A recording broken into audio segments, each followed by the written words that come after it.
think about what Black history means, to me, I really take an opportunity and time to pay homage to those who came before me.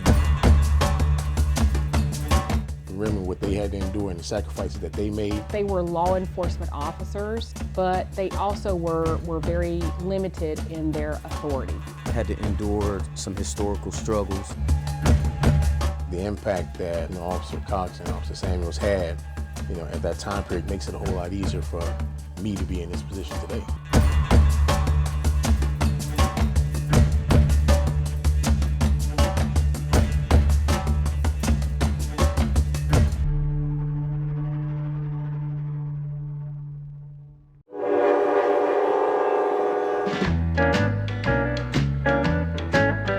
The year was 1944. From the tobacco industry to the jazz music scene, Durham, North Carolina was a booming city.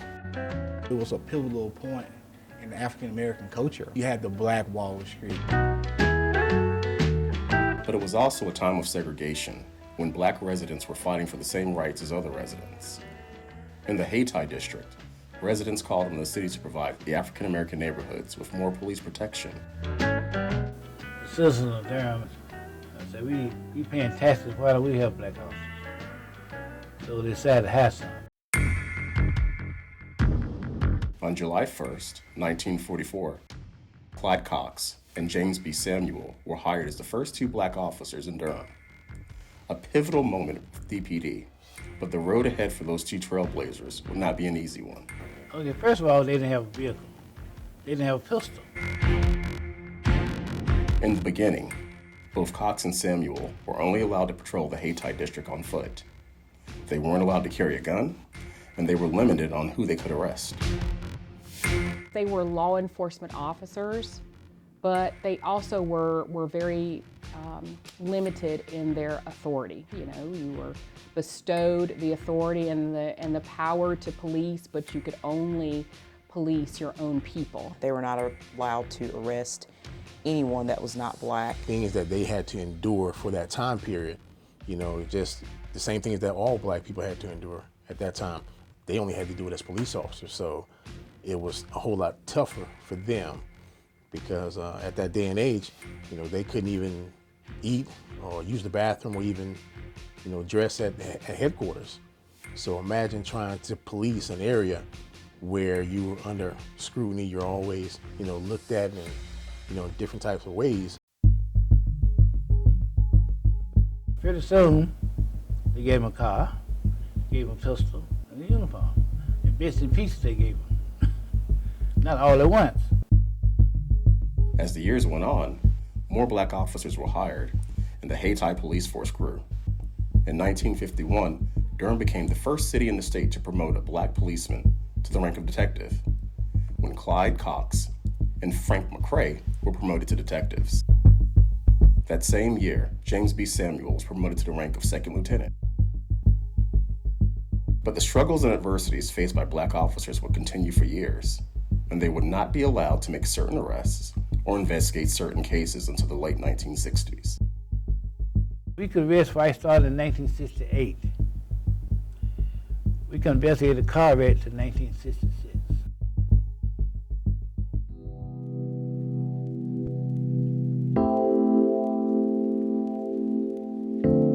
But with each new decade, new milestones were overcome. In 1972, Durham police hired their first two female officers, Phyllis Thorpe and Barbara Lofton, both Black women.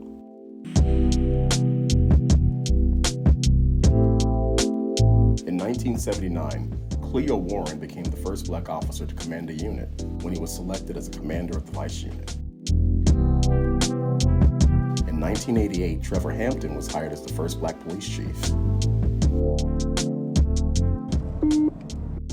325, I just got on 15501. I can head that way as well. It says 1118. Today, there are 89 Black sworn officers serving in different units and holding different ranks at Durham PD.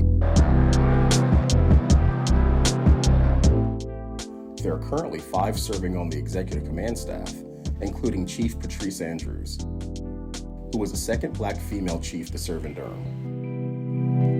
Were it not for the sacrifices of so many people before me, people that I knew, people that I didn't know, I would not be in the position that I am today.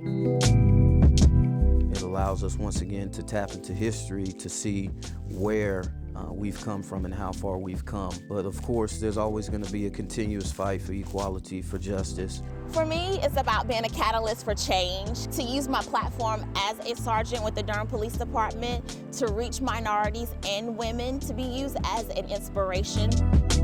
I don't hope to be an inspiration for not just black officers, but all officers. You want to make sure that what you do will be something that can make an impact for generations to come, but also celebrate and honor those that came before you.